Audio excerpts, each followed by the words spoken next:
Boom. Do your thing. That's it. Skibidi bop ba doo bop ba dee bop ba. The Come Up TV. Ladies and gentlemen, boys and girls, welcome to the Come Up TV. We've done a lot of podcasts. How many have we done? Like 40. This might be 47, 48. 47. When I woke up this morning, I had butterflies because I'm not kidding you. I'm the most nervous about this interview. We have Bill Allen on the show, a.k.a. Crew Jones. You are it. You are the guy. I'm one of the guys, but mostly I'm the guy that the coolest guys on the planet as far as riders are concerned made me look good by working on that movie with me. Martin, as we were discussing earlier, Martin Apparejo and Eddie Fiola and Beetle Rosecrans and so many others were kind of all there to make Crew Jones look as good as he could. And for a lot of people like yourself, the illusion worked. And so we're here talking about it 30 years later. There you go. What is your BMX background prior to Ride? Ride, excuse me. Prior to Rad, it was non-existent. I rode bikes as a kid, just barely. But I was cast as an actor and not for my riding skills at all. So they didn't give me the opportunity to work with the riders. I just showed up on set. So had I the role to do over again, I would have thrown myself more into it. But again, by the time I was cast in it, I was shooting 3 weeks later, so I didn't have any time really to get up to speed or to heal in case I screwed myself up. Did you know anything about BMX prior to that? Had you seen it before? Did you know? I did not. This is 1984, and I was not from Southern California, so it was very new to me. How did it all happen? How did you become Crew Jones? Through an audition after Hal Needham saw me on a TV show. He brought me in, had me read a few lines, sit on a mongoose bike, and that was kind of it. Like I said, I was in Calgary like a month later. And that's where they shot Rad in Calgary. Uh-huh.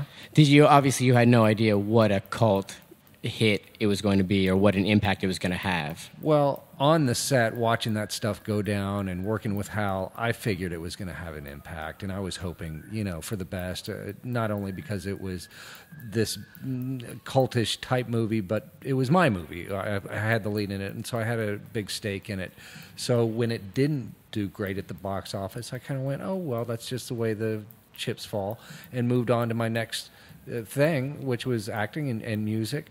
But the movie continued to take on a life of its own and kind of grow in stature, and people like yourself just glommed onto it, and a lot of people made a career after watching that movie. Well, yeah, I think with the thing with Rad, because I saw it in the movie theater. My mom took me to see it in the movie theater. And for me, in '86, that was the first time I'd ever seen BMX right on a screen. People actually actively doing it. I'd seen it in magazines. So that first scene, I just remember like, holy cow. And I think I speak for a lot of BMX riders my age that was the first time we'd ever actually seen BMX. When you were making it, did you ever think that it was going to get to this point, or what was it like? Because there was obviously hardcore BMX riders that were on set riding. Did you, at that time, were you able to see the camaraderie that they had, or what BMX was like, the real side of BMX? Yeah, I definitely knew that they knew something that I didn't, and they were in a club that I didn't really belong to. I hung out with some of the stunt guys, mostly the cast, but it was a world I knew little to nothing about, and they didn't hook me up with any of the riders, which was probably a mistake, or I should have taken the initiative myself, going, Eddie Fiola, help me here, do something with me. But that wasn't called for or necessary. But yeah, I knew something special was going on. I mean, these athletes had never really been seen on a world stage like that, and is, kind of made into a plot line that I thought the masses would appreciate. So I expected big things from that movie, and here we are. We got big things from it. I'm really excited to talk about it. Yeah. Wait, I was going to say, when did you first realize that it was becoming a cult hit? Because obviously it's very rare that a movie becomes a cult hit, especially not being a hit in the first place necessarily. did that just blow your mind into a million pieces when this started happening? Like, when did you start to realize that? Well, early on, it was one of the top 20 video rentals for a couple of years back in the 80s. So it didn't do good in theaters, but then did great in... Yeah, okay. it did really well in home video, and so I knew it was taking hold then, but I guess it was probably the late 90s when I'd moved back to Los Angeles from New Mexico that I started getting recognized, and with social media started coming on, I started connecting with the fans. I went to the 25th anniversary of RAD, which was 4.5 years ago, and so these events, there was a screening at the Billy Wilder Theater at the Arm & Hammer Museum. So the fans started gathering, and I started seeing Hal and some of the riders at different events, and it started growing in stature, and I've become more part of the community and started showing up at the BMX events themselves. So that's kind of helped me get back into it. The first time I met Bill was in Vegas. I don't remember the year. It was the year we did Nora Cup. Yeah, because you were a presenter at Nora Cup one year, right? I was like the MC of Nora Cup that year, and Keith Mulligan said, "Hey, I got an amazing surprise guest that we've never had in Nora Cup before," and he tells me that it's you. And my jaw just dropped. And he said, "But we want to keep it a secret. We don't want to let anybody know." And I remember, I don't know if you remember this, we had the rehearsal, and we sat down, and we were talking because we were watching the videos, like the Nora Cup nominees. And I'm sitting there with Bill, and I was asking you, I was like, "Are you ready for this?" And you asked me, you were like, "I don't know how this is gonna go. Like, I don't know if this is this gonna be like well received?" And I remember telling you, like, people are gonna lose their minds. Yeah. But then the other thing I remember, like, we're watching like video part of the year, and Bill is sitting next to me, and he looks over to me, he's like, "Man, these guys are fucking crazy. Like, these guys are crazy." And I thought to myself, I'm like, "Man, you're Crew Jones. You got to know this, man. You got to know this." But then he obviously came out on stage, and gosh, that was probably one of the best introductions I've ever done. Like, you walked out on stage, and it was really amazing. Yeah. You were our Superman. You are our Messi, our I don't even know modern day sports. Who else? Brock Lesnar, Pele. Yeah. So that was a seminal moment for me, walking out on that stage and actually seeing those guys and hearing the applause. It was like very in my face at that point. So from then on, I've really paid attention to the sport and tried to get back into it. Yeah, it was. I mean, like I said, it changed my life in so many ways. A couple more important questions. Have you been ass sliding lately? Oh, my goodness. Well, it's not legal in all states, but no, I haven't actually done it since that particular time. I don't go to water parks. I don't share water with other people.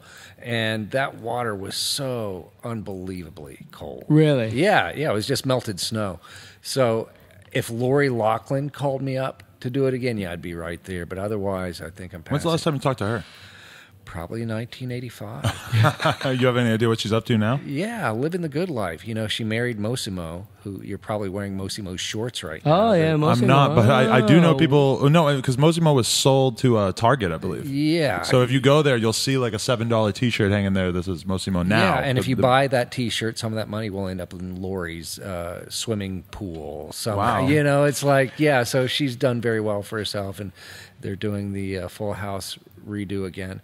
So That's right. That was pre-Full House for her. Who was she married to on Full House?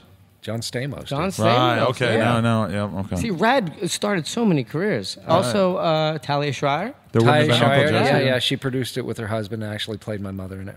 I actually heard rumors that they were going to try and do another Rad. It was something about, I don't even remember, like something about the rights. Well, they've always had trouble getting the rights, and the producers have neglected to kind of serialize it or franchise it. So I've worked with some other filmmakers, the Bugbees, who I did Heroes of Dirt with, and we're planning the next kind of BMX sequel that will have me back on a bicycle. That's awesome. We actually had Joel Moody here yesterday. We did a podcast with him talking about Heroes of Dirt. And as long as I've been alive, I've always wondered, like, is somebody going to redo Rad? Are they going to do a Rad 2? Like, what happened to Rad Racing? What happened to everybody? And then Heroes of Dirt comes along, and it's, you know, not a Rad 2, but it's very similar in theme. It's definitely Rad inspired and very much a street film for today's generation. Rad was kind of a Disney take on the world, where Heroes of Dirt, it's grittier. It's got a lot of streetwise kind of ethic and sense about it. So I think it's much more palatable and understandable by today's audiences, and I think they will appreciate that. And it goes into the camaraderie between the writers and shows kind of the difficulty of what that lifestyle is like. So I'm really happy for writers to get behind it. You see, me and Catfish have polar opposite experiences with this movie. Yeah, Catfish and I, because I started writing in like 1997. So I remember seeing parts of Rad over the years, but I never really like fully sat down and watched it until today, at which point I illegally downloaded it because I had no other option. And then I watched the entire thing today and watched as an entire compact piece. I really, I was missing out on something, because I remember like seeing the intro, and I remember seeing like the dance scene, and I just don't, maybe I was too young, maybe I did see the whole thing at one point, but it never really clicked. But then today, after reading some pieces about like the historical context of it, I went and watched the whole thing, and it really is something. Although I'm sure I experienced it differently than you at that time. Well, the hard thing about Rad watching in 2015 is that when you watch the opening scene, there's dudes doing 5-foot airs. If you're an American, you've seen people doing airs on bicycles since you were 2 in soap commercials. In 1986, we had never seen that before. I had never seen a bicycle leave the ground via a ramp.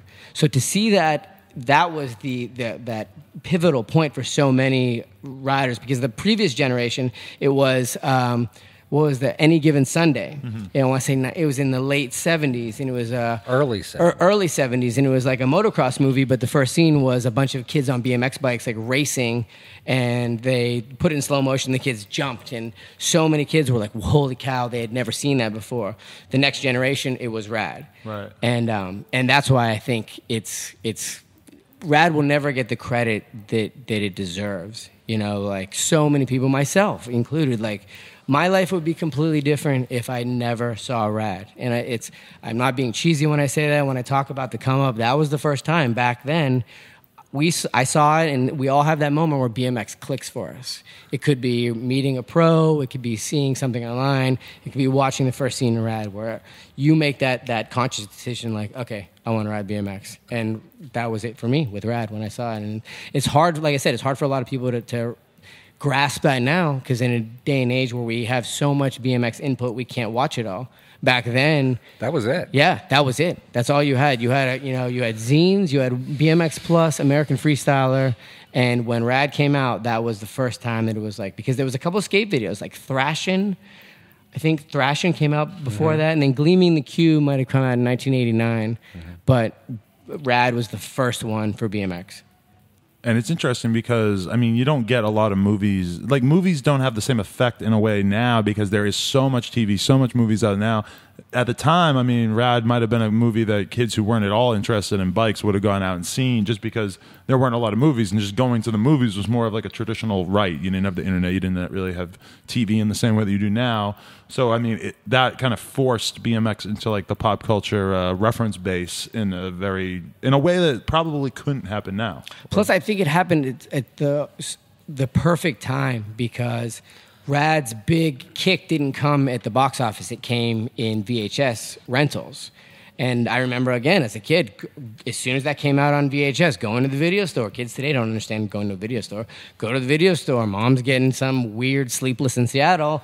I can rent the Dirt Bike Kid for the 1,000th time, or Rad for the 1,000,000th time. I want to watch Bill go ass sliding for the 1,000,000th time. For you, what was it like, obviously being a part of something like Rad, pre-X Games, and then the X Games comes into play, and here's something that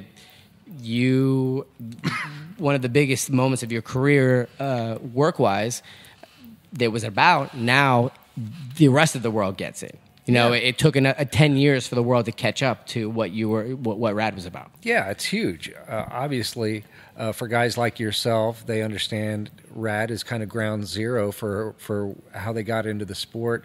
And then cut to 10, 15 years later, you got the X Games, the Huck Jam, and Nitro Circus, and the Do Tour, and the Olympics, and all these wonderful things.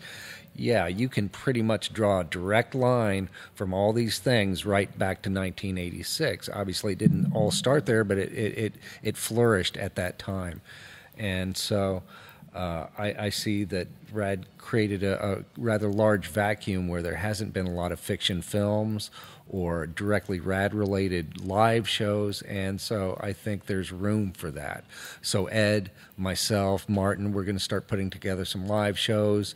We're going to start doing some movies that are directly, like lined up with the Rad legacy, and kind of give the fans what they want, because they deserve that. And coming from my perspective, that's the question I get asked almost hourly. When is it happening? What, making a sequel? Yeah. When do you get back in it? When the sequel, I know a big push was to get it on DVD. And that's not going to happen from what I Googled earlier today, because they supposedly lost the official masters or whatever. Oh, I wouldn't believe everything you read on the internet. Okay. But last I heard is that it possibly will get released around the 30th, which is next year, the 30th anniversary. Wow, that would be awesome. Interesting. Uh-huh. Yeah, it was interesting to see the push, because the old school BMX community is really big. Oh yeah, and it's really fascinating too, because the hero guys that are in their 40s, they've got good jobs, they've got dispensable income, and they're the ones that they want the '86 Haro Master, and they know Rad back and forth. So I'm sure, obviously, when you talked about going to the Tuesday rides in Huntington Beach, it's got to be cool to see all of the old school dudes that still appreciate you. Do you have any crazy spotting stories, since you being spotted in public? Well, it's really great, particularly on those Tuesday jams. Not only do they get to see the old school guys, but guys like yourself will walk by and it's like, Eddie Field, Martin Apparea. And Martin will say, hey, you know who that is? Stand right over there. And they're like, and so they can get really excited. And I've seen people drive from as far as Ohio with their whole family showing up in Rad Racing T-shirts. And it's, on down to the little girl. And they're just so happy to be there and be a part of it. And that's repeated itself over and over again. I mean, this is just the greatest joy for me. You can imagine, without kids, seeing other people's kids getting turned on to it and really, trying to grasp that I'm not crew, I'm an actor, and having them realize that for the first time in front of you. You had that magic moment when you were a kid and where you realize movies aren't real, and that's an act. I can watch this happening in kids' face, and I have seen that happen dozens of times, and that's a kick, and it's fun, and the parents appreciate it, so I love it all. Was Rad your most impactful role? Sure, easily, yeah, and it's not the only thing, on my resume by a long shot, and it's not the only thing that I think about, but when it comes to the public perception, right. Yeah, that's far and away, kind of my Gilligan's Island, the thing that will follow me around forever, and that's something I can be very proud of because of the legacy. See, that's a cool thing too, I think, about it, because it's we've always talked about on the show, BMX riders are weirdos. We are weird, we are nerds. And you got to be if you want to be alone for these crazy periods of time. Well, yeah, and you're hurting yourself. He is the Lord of the Rings to us. Right. He is the king. I don't know. Is that a good comparison? I think it's okay. But yeah, I mean, because I always say people are always like, this guy. What's he like? What's he like? And I always tell him being famous in BMX is like being a famous chess player. If you don't play chess, nobody gives a damn. So I always think about that, especially with you, because it's man, you shape so many lives, but we're all this weird, nerdy world that nobody really knows about. I always ask people, for the longest time, I'd always tell people that Rad was my barometer for girls. Mm-hmm. If I meet a girl, bring her home, let's watch Rad. If she can make it through Rad, not talk shit, then she's actually a keeper. See, a girl one time asked me, what is it like being really well known in BMX? And I said, it's probably like being like the president of the Lego Corporation, where I'm sure that there's all these Lego fans that you're really That's important a good way to put it. That is a good way to put it. But to everybody else, it's like, oh, who gives a shit? Yeah. But in our own warped minds, we're very, very famous in BMX. Right. But this guy trumps us. He trumps us 1,000-fold. Well, obviously, there are big celebrities within the sport, and the nice thing about the sport is they commingle with everybody at every level, and you don't really see that in other Exactly. It's, sports. like I said, we were talking about earlier, the camaraderie that you find in BMX. And I think, again, because we talked about this before, it's BMX is at the bottom of the totem pole of action sports. You know, we can't get our shit together. You got sports like snowboarding and mountain biking that are younger than us, that are in the Olympics. They've got their shit together. And we're still trying to figure out what it is. And I think that's one of the things that holds us back, actually. But on the same note, I think it's a double-edged sword because that's what keeps it real. That's We're what so keeps hardcore. Core. Yeah, exactly. When you see somebody that with a Shadow Conspiracy shirt on, you know that they ride. If you see somebody with an Element T-shirt on, they might skateboard, they might shop at the mall. They might have the periodic table on the wall. They might like Albert Einstein. You guys are beyond nerds, man. We are the biggest nerds. He's just staring at us. That's why it's funny because he's like the new school and I'm like the old I'm school. 31. I don't feel that new school. I actually feel pretty old school compared to like the kid. It's pretty funny because Bill just walked in and we're interviewing Austin Augie, who's like 20, and he's like brand new, like fresh new face to the BMX scene. And I was just thinking, I'm like, this is like, you know, he probably wouldn't really run into like, you know, like he's seeing like the full difference, like as like dude who just came out in BMX versus a dude who's like witnessing it from the very beginning. But see, that's the thing with time. Time goes so fast for me because we're at an age now where when I ask somebody, have you seen the movie? I have to ask somebody, a BMX rider, have you seen the movie Rad? Because 15 years after that movie came out, I didn't even have. If you rode BMX, I didn't have to ask you that. You knew all the lines. Let's walk this sucker. Yeah. Right. Duke, get this. Please put that in there. That's my favorite line from the movie. Oh, yeah. Okay. I know exactly what you're talking about because I just watched it, which I actually think I have kind of a unique perspective because I just like fully. He literally just watched it. Yeah. Today. I downloaded it. And that breaks my heart. That breaks my heart. This I know is that something. movie back and forth. I can tell you like the glitches. There's glitches in the movie.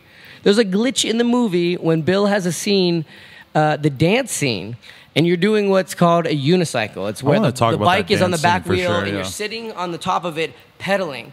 And it's only for a split second, but I remember pausing it on my VCR, and you can see the machine that an Easter egg. that is attached to the bike, so you can actually see it for a split second. You're like, "What the hell is that thing?" And he's like, "Oh, they didn't cut that out of the movie." Right. I wanted to talk about that dance scene because was there ever like a notion that maybe this is kind of over the top that people are doing like BMX freestyle routines at a high school dance? Because I mean it's a beautiful work of art, but I was kind of interested in like what the tone of the scene might have been because this is a truly bizarre circumstance even in a movie. You're correct. I mean the thing that I thought bizarre is why are all these bike execs at a high school prom drinking spiking the Mickeys and the punch. These guys should have been arrested like as soon as they walked in the door. So that never made sense to me. I think it was kind of like a tribute to the dance movies that were popular at the time, and they kind of crowbarred it in there.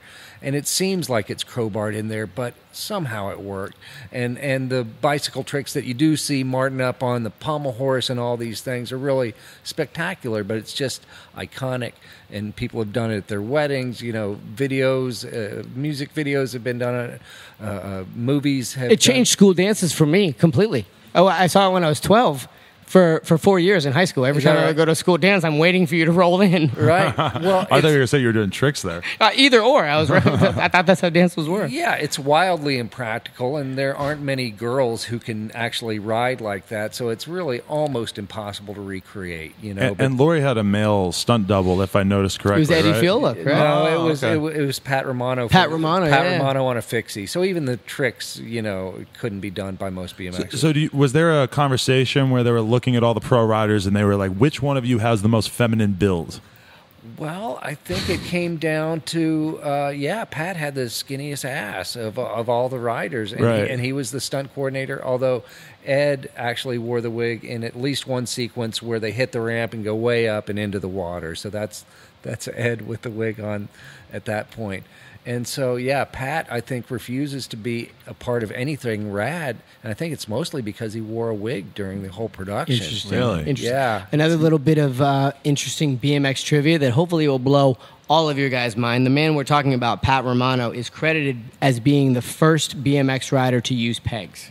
Wow. His family they did, like the fixies, the big wheeled bikes, and he moved on to BMX, and he brought the pegs to BMX. So I'm almost 100% positive he is the first BMX rider to use pegs. Wow. Pat Romano. Yeah. Pat Romano. Very impressive. Yeah, I was...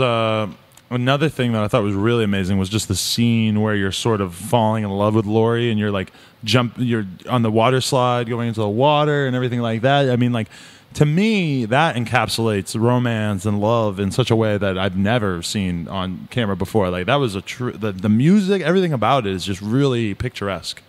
Yep. It was pretty sweet, and luckily they only made us do it once. They shot it from 2 different angles and then replayed it again because it was horribly cold. And I'm told Martin had to go down first to test it, and Hal told him, he said, come up smiling because I want it to make it look like, it's not really so torturous. Blast, yeah. So because he wanted me to have to do it again if I needed to, which I would have been happy to do no matter how cold the water was. So I don't think Lori would have been impressed with me after we had come out of the water. I mean, it was frightfully cold, so cold that parts of a man disappear. Amazing. Shrinkage. I've heard all about that. Yeah, that's happened. It happens. Let's talk about the backflip, because the backflip in Rad is kind of like that culminating moment. It's the build up to it, and then for anybody that rode BMX or had not ridden BMX, that was the first time we'd seen a backflip. And again, I don't think that initially when you guys are filming that, you realized that what that was going to be, maybe. But that was the moment where that was the hooking point for so many kids, where holy cow, you can go upside down on a bicycle. Yeah, well, I think the filmmakers realized that early on, and Jose Inez, who innovated it and came up with that trick, it was the only trick he could do. He was a one-trick pony at the time. He learned to do other things later on, but he was a drywaller out of Arizona, and somehow they had found out about this guy, and they wove it into the storyline. So when he did the trick on the set, it was like quiet on the set, and he would do his Hail Marys. I mean, it was a big freaking deal. It was like the moon launch, and then it's like, here it comes, 10, 9, roll cameras, and 10, 9, 8, 7, and he did it, and people would go nuts, man. It was a big deal, and then it would cut the camera and sometimes have to do it again, but it was such an onset, like, this may be it for Jose. It's like evil jumping the fountains at Caesar's Palace. It's like we never may see Jose again after this. So shake his hand. It's such a big deal at the time, and it's such not a big deal now. And that's the crazy thing to me, is the fact that, like, when that happened you guys filmed in 85, 86? 85. Yeah. 85. You filmed it in 85. A backflip wasn't done in a BMX competition until at least 6 or 7 years after that. Wow. Yeah. So, and think about that now. Today, if a kid pulls seven backflips in a row, tomorrow a kid's pulling 8. Right. And it's so funny that gap in progression.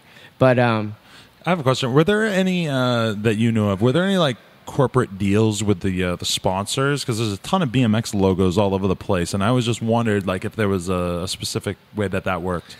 Yeah, I think Hal worked it the same way he did with the Stroker Ace movies and his racing movies, is he would have the corporate sponsors show up with their own riders and their own machines. In this case, it was bikes, and that's how he was able to do the movie at that level. I don't think it would have been nearly as spectacular if he had to pay for all those riders and all the sponsors and the bikes. Interesting. What else? I want to hear some of your questions, because you just watched Rad. Give me a question that you... What my question? Was there any like on-air chemistry between you and Lori? Was there? Yeah. Everybody wants to know that. Yeah, I loved Lori Laughlin. And you'd have to be on the other side of the fence if there wasn't She's some chemistry. timeless too, because obviously I'm biased, but when I just watched it the other day, she is still fine. Scott, can we zoom in on this? Right there. That's a GIF right there. Yeah. Wow. Yeah. Very seductive. She's talking to me right yeah, there. that's you. That is all you, Bill. And so, yeah, we ended up going on a date to a local club called The Bank.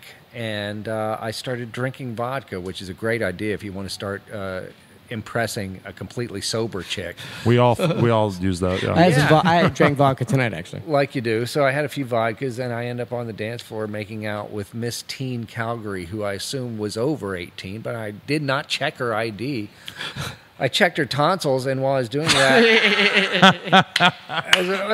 that, I think Miss Full House is in the corner watching me being so charming with Miss Teen Calgary. So I let Miss Teen Calgary go home and walk home with Miss Lori Laughlin, who I proposed to that night. You proposed to Lori that Why night. not? Why not? Was Hell that the yeah, vodka go talking? for it. I was drunk enough, and already lubed up for Miss Teen Calgary, feeling like very, much the Lothario. And so, for some reason, she turned me down. Can you imagine? Yeah, laughed at me. Who turns Crew Jones down? I don't know. That was a weird moment. Do you think you would have had a decent chance if she hadn't caught you making out with another girl? Yeah, I think that was not in my favor. I don't think the alcohol was a good idea, Right. or making out with a different date on your date. Just did not play well with. See, these are issues that like my friends are still on the daily. They're still figuring these things out. Like, oh, I shouldn't have made out with her friend in front of her. Oh, I shouldn't have got pissed drunk. Well, for a lot of women, that would work. They wouldn't mind so much. Lori, Not Lori. however, she's got a little higher standard. She had an air. Have you ever been recognized by women?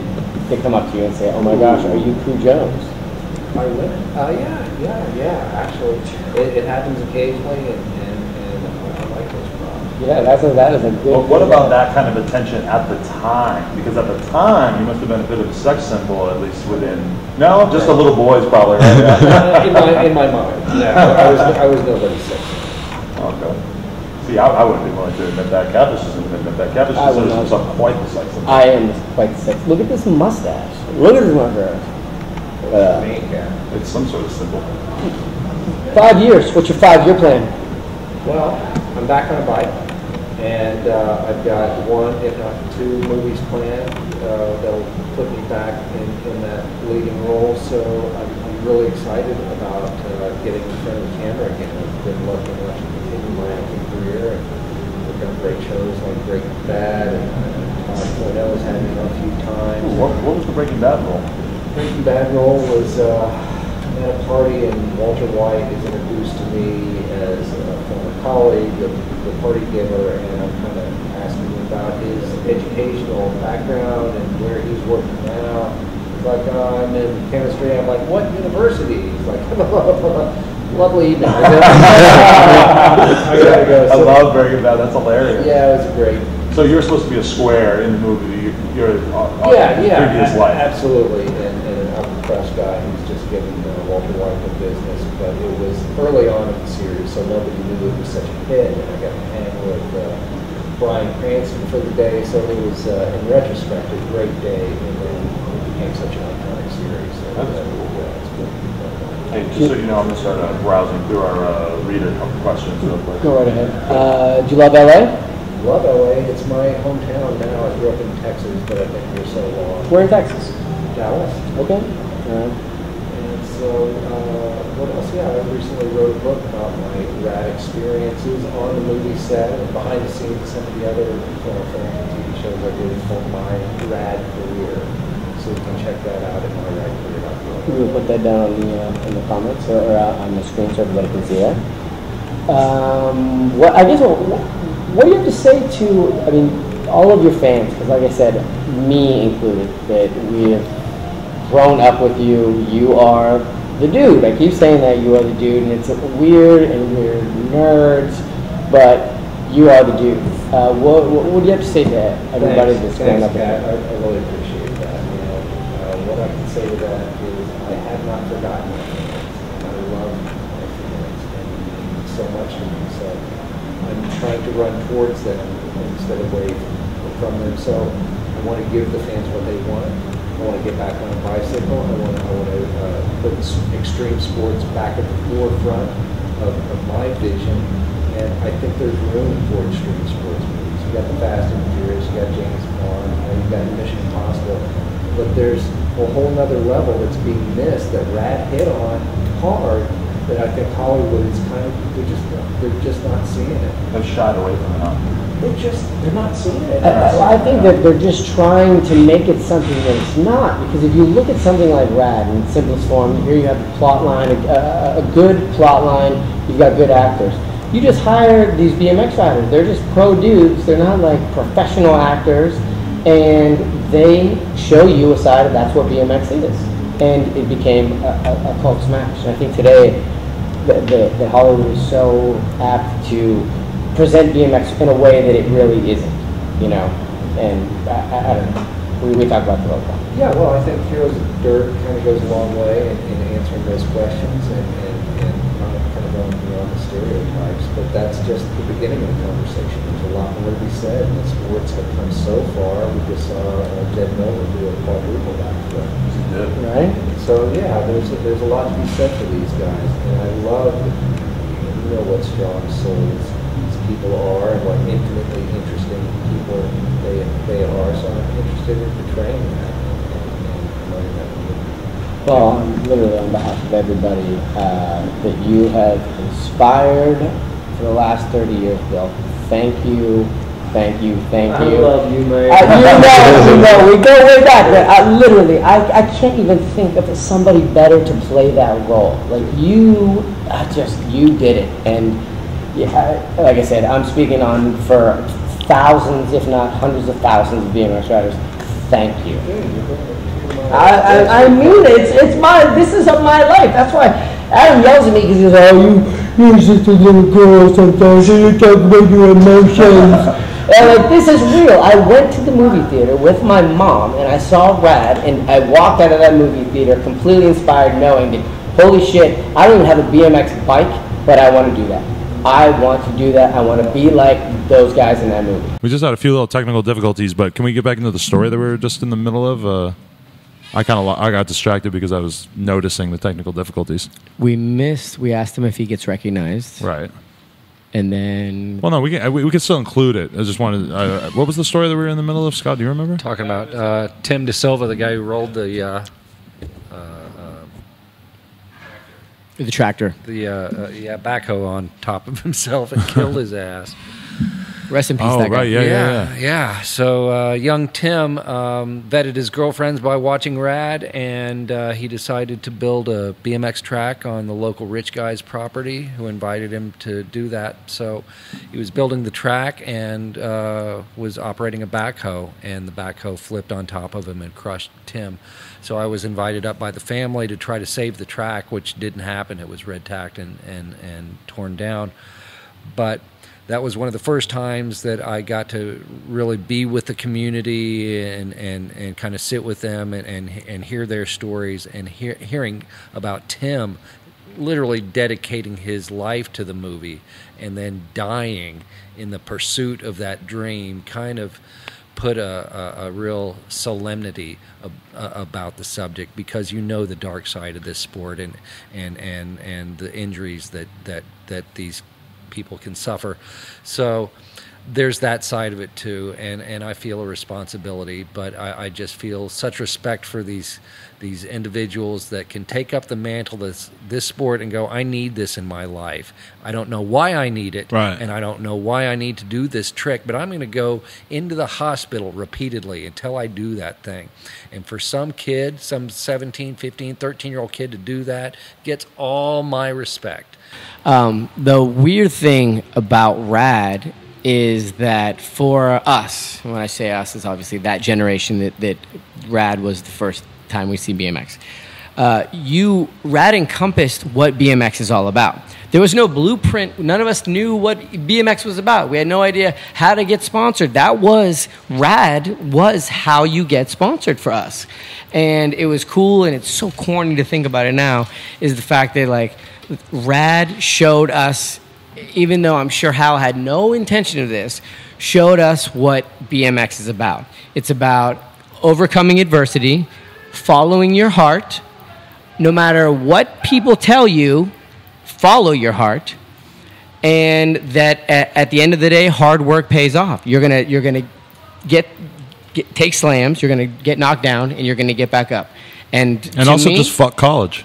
And fuck the SATs. Fuck the SATs. Yeah, fuck the SATs. don't always do what society has put upon you. Right. And do what your heart tells you to do. I think that's the real meaning, the message of the movie. So, yeah, people resonated with that, and not only did it have that kind of moral story, but it also showed them the lifestyle. What does be a BMXer look like? Hanging out in the clubhouse, going to these ramps, busting your head open again and again, and it gave a window to that lifestyle so kids could go, oh, I can do that. We can build a fort. We've all got bikes. We've got, we can slide into a creek. So, it was a blueprint for a lot of kids. And not to mention the fact that here is this kid that has family problems and he has issues outside of his family. And how the movie was set up, it would go from mom yelling at you to you riding and not thinking about mom. And that's BMX. That's real. Sure. The escapism, which is a big part of why people get into BMX, and sometimes I think something that kind of gets obscured by the media in BMX, where it's kind of a constant focus on like the pressures of the new tricks and all the the constant progression. But I think that is one thing that movie is really good for, is that it shows BMX as a way to get away from your family, away from your problems, and just use it as an escape device. It did, and it portrayed a latchkey kid, Crew Jones, right, and how he dealt with life and didn't go into drugs or violence or any of these other sports. He found something that meant something to him, and he was able to pursue that. And people just love that aspect of it. And the other thing that always strikes me is it showed so many different disciplines, whether it's freestyle or street riding or the hell track. And it mingled all those, and nobody seemed to mind. They were just like, hey, it's cool. It's all good. And we all know they're very different disciplines, and they have their own bikes even, and their own language and their own sort of regimen.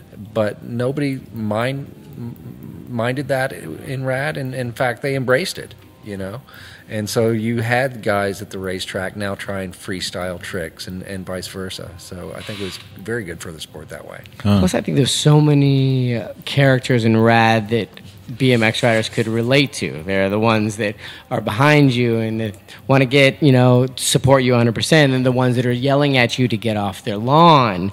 That I think that was another draw for us. Right. We're like, we know the old man Witherspoon on the corner that yells at us to get off the lawn. You relate to the cop who stands up at the city meeting and is like, no, they're doing good stuff. These kids are all right. Yeah, you relate to him? I do. I like that guy.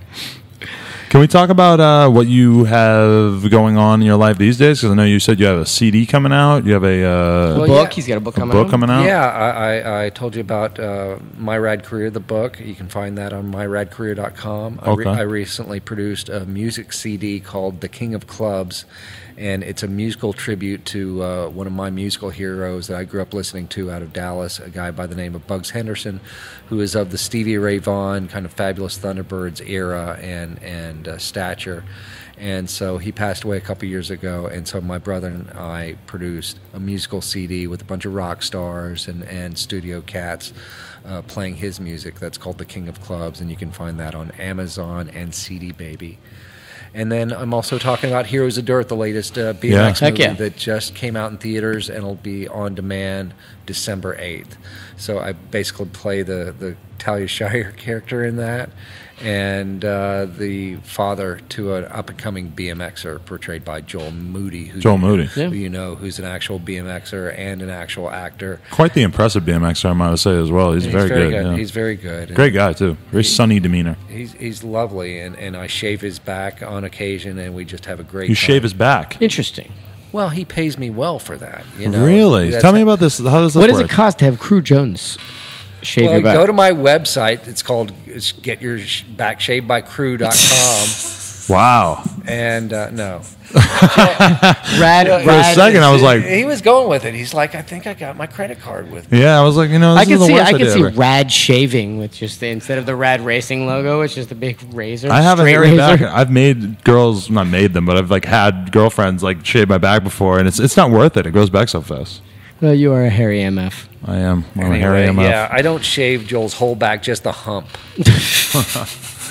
traps. And he seems to enjoy that. But I love Joel. I love his athleticism, and I'm jealous that he could do things in the movie that I could not do in Rad. He had a whole career in BMX that I did not have, and it lends an air of authenticity to the movie. When you say stuff like that, I just pretend you don't say it because I you did that backflip. That was me. You did that backflip. That was all me. And exactly. To this day, I meet people who are all disappointed that it wasn't me who did the backflip, and I just need to stop saying that and say, yeah, that was right, me. because that's the thing that you have with time is that you can sort of obscure like what really happened and just sort of like condense it into an easier story. I don't know what you guys are talking about. He did it. People are wacky.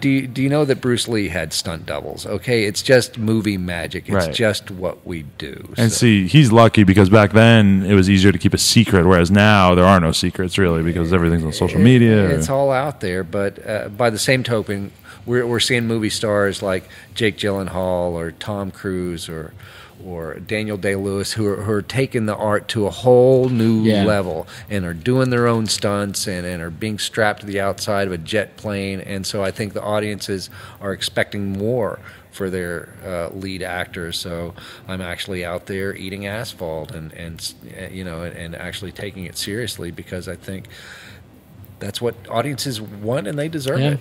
Yeah. Agreed. Yeah. Agreed. It's a competitive landscape out there. Anything else that we need to know about what you got going on in life and everything? I'm just trying to get home from tonight's interview, so if you could walk me to my car. Yeah, where'd you park? I'd be happy just across the street. No, okay. I told you guys that I'm getting together some live shows with Martin and Ed with some 80s tribute bands. So we're trying to take it back to the 80s and expose some of the old school guys who are still vital. And let me know. Let's stay in contact because I'll bring all the young bucks out there. Don't worry. It's going to be an event. And I would love to make it out to that. Yeah. We'll be doing a series of them. They do it 6:30 every Tuesday. The old school guys in HB. That's a different thing. That's like an old school kind of impromptu event. We're actually going to be putting on a full on event. That's show awesome. with a concert and ramps and the whole deal. That's awesome. That's awesome. Yeah. Shit, well, this was an honor for Cavish especially. You see him, he's acting like a little girl over here. It's cool. My girlfriend was like, what is wrong with you today? I'm like, I'm interviewing Bill Allen. Oh, that's why you didn't bring her? Yeah. You didn't want to be awkward? I don't want to be weird. Leave her at home. This is like... Dude, I had no idea. We've met like many times. I know, but I know you felt this way. I know, but still. But like I said, for me, again, jumping back to being a nerd, like... This is when I first saw BMX, and you changed my life. That's awesome.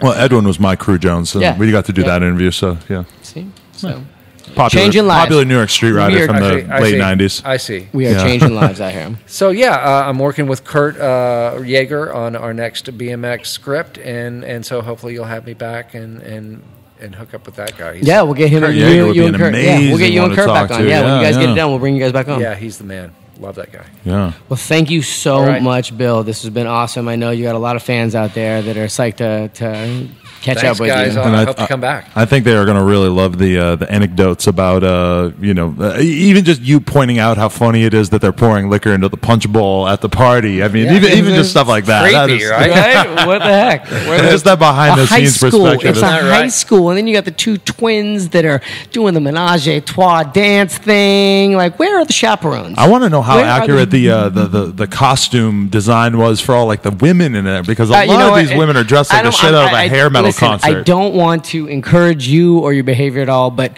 back then that was the shit. That's how the babes dressed. And that's how my baby. That's exactly how my babysitter dressed. So I knew that was.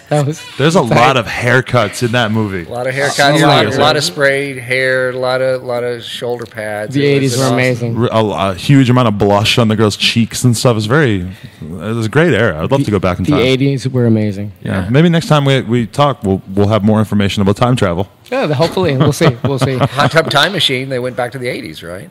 That could be me. There's a reason for that. If I go back there looking like this, what are they going to think? You're going right to jail. Yeah. Right to jail.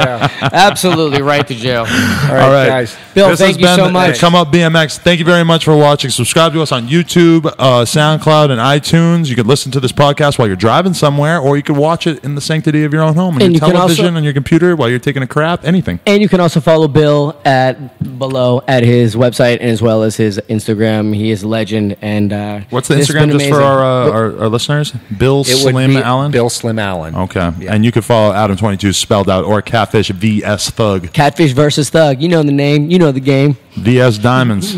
Thank you guys so much. Thank you, Bill. And we'll see you guys soon. Thanks, viewers. See you soon. Peace. Skibbity-boo-ba-dee-beep-ba-dee-boo-boo. Boppity-bop-ba-da-bop.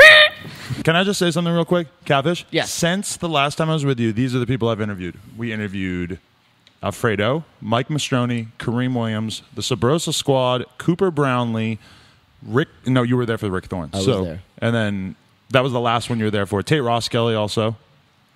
So For the BMX ones, then I missed a bunch of no jumper ones that I was more concerned with. You asshole. Right. Yep. Miss Nicolette.